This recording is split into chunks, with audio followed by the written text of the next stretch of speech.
Bueno, buen día para todos. Voy a contarles dos historias bastante distintas, una historia bastante personal y después otra historia que involucra a un equipo. Vamos a volver sobre el tema del equipo seguramente al final de la charla también. Primero que nada, a ver si esto... Ahí estamos. Bueno, me presento, mi nombre es Mariano Braga. Como les decía, soy sommelier, tengo 31 años, me dedico al tema de los vinos desde los 18. Relativamente poco tiempo, pero en la industria que ha cambiado mucho, como veíamos con el tema de las tecnologías, en la industria del vino, ni hablar. Soy un tipo emprendedor, me siento muy identificado con todo lo que Silvia recién comentaba y creo que la mayor parte de los que estamos acá en algún lado tenemos como esa llamita interna que nos estimula a tener esas 1000 ideas por minuto, ver cómo podemos llevarlas a cabo, el tema de no asustarnos contra el fracaso.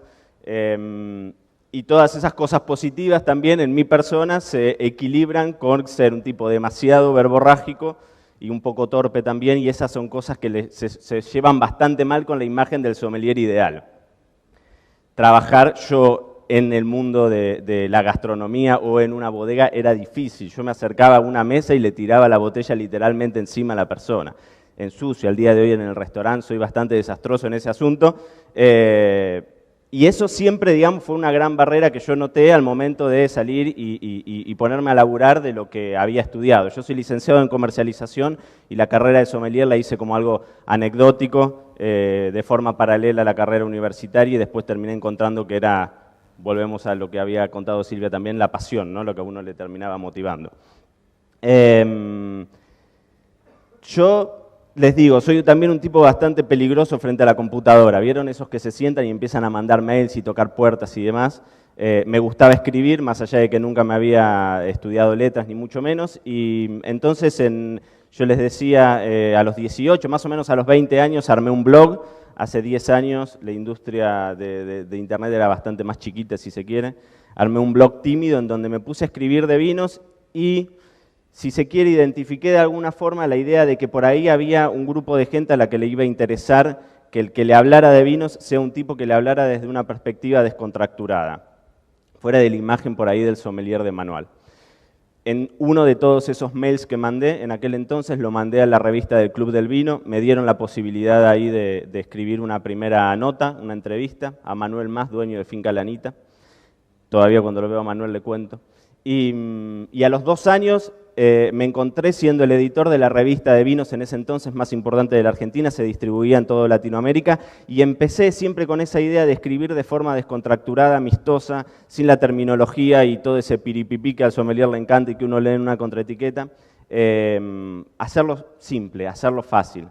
Hoy tengo la suerte de poder escribir en varias de las revistas más importantes gastronómicas y no tanto, en medios desde Estados Unidos para abajo, en muchos medios que están volando por los aires y demás, y eso da una gran, digamos, da una gran satisfacción también de haber encontrado en algún punto esta masa crítica de gente que en algún momento estaba interesada en escuchar que le hablaran de vinos de forma distinta.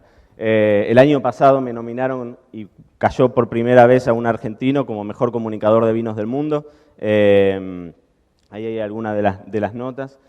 Y esas son cosas que hoy viéndola en la perspectiva, quizás hace 10 años no se me hubiese ocurrido nunca poder trabajar como sommelier justamente por el tema de las contras que yo creía, ¿sí? Pero les contaba que íbamos a hablar de dos historias. Por un lado, esta historia personal, por el otro lado, una historia un poquitito más ambiciosa, acá sí que involucra un equipo más grande y físicamente visible, y ese es el de mi restaurante, Pampa Roja, ahí está. Nosotros abrimos Pampa Roja en el 16 de octubre de 2014. Fui a buscar cuál era la tapa de Clarín en ese entonces. Hablaba la plata no alcanza, hablaba de inflación, hablaba del dólar, la amenaza del dólar que se iba por las nubes, parecido a lo que pasa hoy. Nos decían, están locos, cualquiera que haya puesto algún emprendimiento gastronómico debe saber que la inversión es grande, que el desafío es grande y que transformarlo en un negocio es un gran desafío. Nos miraban con los ojos así abiertos y decir, estos están locos. Y encima fueron a hacerlo a un lugar, bueno, raro, digamos. Nosotros éramos de Buenos Aires, lo hicimos en La Pampa, esto no pasa, pero para el que no sabe yo les quería mostrar el mapa de La Pampa.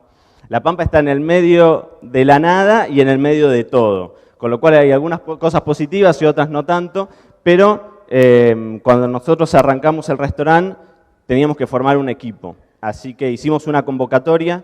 La convocatoria, que estaba ahí en uno de los dibujos, lástima que acá no pasa, la convocatoria buscaba personas y no currículums. Y eso es algo que yo defiendo mucho cuando nosotros hacemos convocatorias de personal, buscar una personalidad, buscar un perfil de gente, mucho más de lo que pueda llegar a decir el currículum.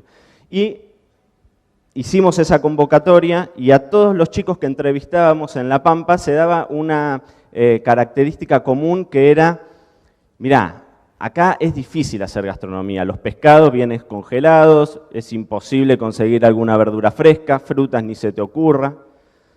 Y era bravo el asunto, porque ya estábamos metidos, pero hasta acá, estábamos dando vueltas toda una casa antigua en el centro de Santa Rosa, había una inversión grande puesta, era un gran desafío y obligatoriamente nosotros teníamos ciertas ideas, pero esas ideas que nosotros siempre defendemos con mi mujer, que somos los que laburamos ahí, nos defendemos mucho más como comensales que como dueños de restaurante, ¿no? Entonces, había ciertas cosas que queríamos llevar adelante y que veíamos que era realmente difícil a nivel materia prima.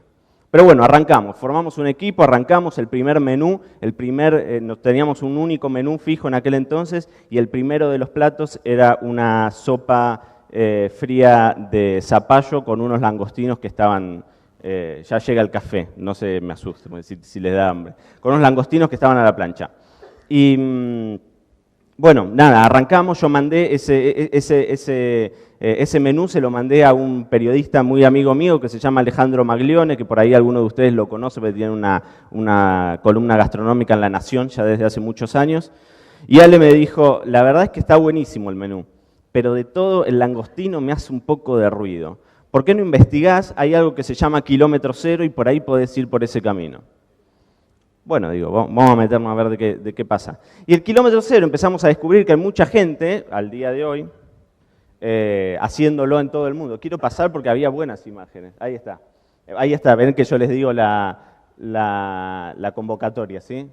Buscamos gente joven, recibida en gastronomía, curiosa y con ganas, muchas ganas. Nos interesaba eso, la personalidad. Después veíamos dónde se formaban, cuáles habían sido sus experiencias internacionales, pero necesitábamos un perfil de gente que pudiera laburar en equipo con nosotros, ¿sí?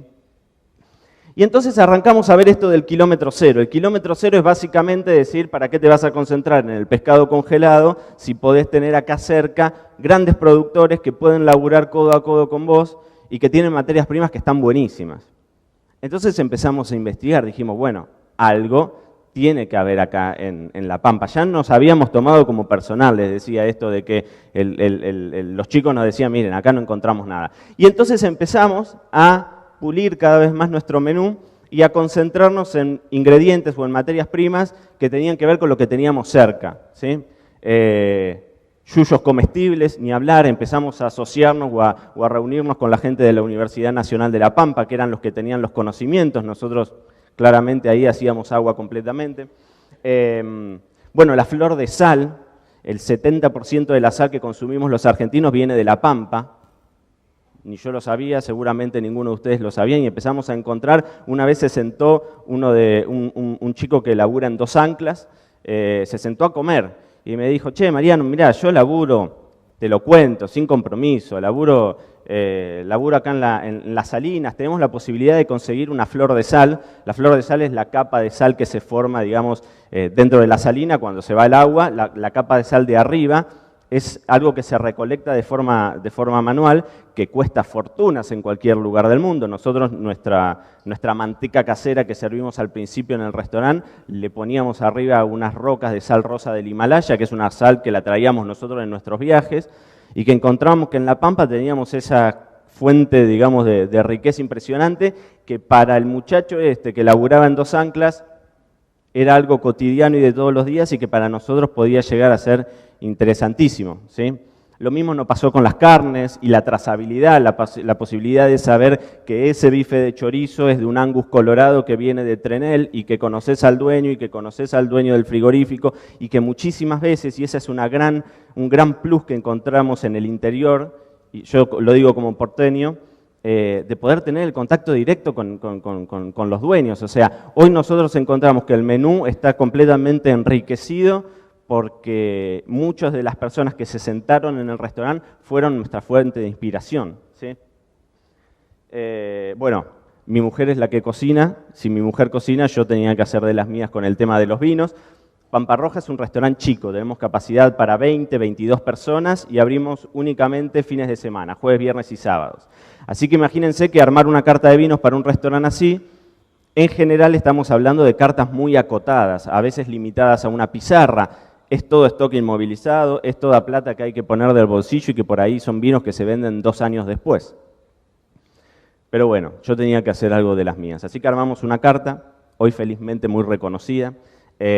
Armamos una carta de 150 etiquetas, mucho vino patagónico claramente. Tenemos vinos de las principales provincias productoras de la Argentina, mucho vino extranjero. No sé si lo debería decir porque es ilegal, pero los primeros vinos extranjeros los traía yo en mis viajes, juntando botellita por botellita dentro de la valija, ¿sí? Tenemos la primera y la única carta de aguas internacionales del país, muchos destilados, infusiones, cócteles. Lo digo con gran orgullo, hoy tenemos la carta de vinos más premiada de la Argentina. Este año nos volvieron a dar el premio como la mejor carta corta de Sudamérica, en Inglaterra. Y son cuestiones que son difíciles de manejar. Imagínense que tenemos una carta de 150 etiquetas, 90 productores distintos, y es algo que hay que manejar el stock de forma artesanal. Imagínense lo que sería eso en Buenos Aires. Bueno, pongámoslo en La Pampa, en donde inclusive el vino pampeano, en vez de mandármelo a Santa Rosa, lo mandan a Capital y de Capital lo vuelven a mandar a Santa Rosa. Problemas logísticos sí tendremos en el país. También llegaron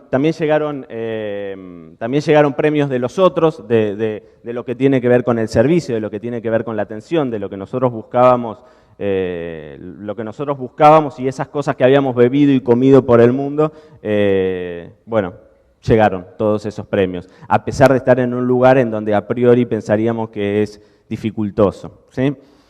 Cuando me invitaron a dar la charla acá, y digo, bueno, ¿cómo puedo hacer para canalizar un poco todas esas ideas de emprendedurismo que recuerdo tener desde hace varios años? Dije, bueno, voy a contar estas dos historias y empecé a ver que había ciertos puntos en común que hablaban recién los chicos anteriormente y es probable que todas las charlas que nos quedan en el transcurso del día también vuelvan a esos puntos, pero que les voy a contar cómo jugaron en mi caso, ¿sí? Primero es la formación de un equipo.